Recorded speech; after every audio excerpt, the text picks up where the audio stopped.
In looking at blackout situations and loss of all power, we know that once those pumps finally die off, I pointed out that the DC-driven, steam-driven pumps can operate for maybe like a half a day.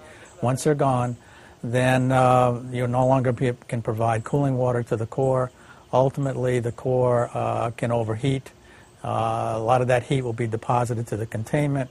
And if in the long term you're not able to get the heat out of the containment, you can end up with releases to the environment.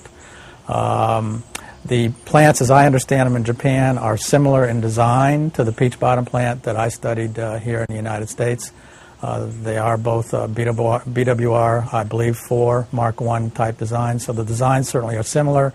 So I would expect that the kinds of issues that the Japanese have would be similar to what we've studied with regards to peach bottom here in the United States. Now that the Japanese event has occurred, certainly we should be able to try to learn from it. And clearly, with the very prolonged period of loss of power that they have had, it certainly raises the possibility of regulators and the industry looking into are there additional measures, even beyond all the procedures and everything else that we already have in place?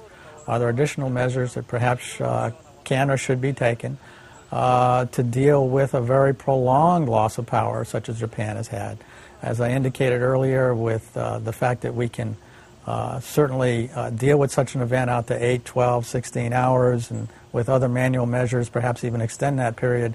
But to say that we're adequately defended to be able to have a loss of power for days or even weeks, maybe that's something that we should look into.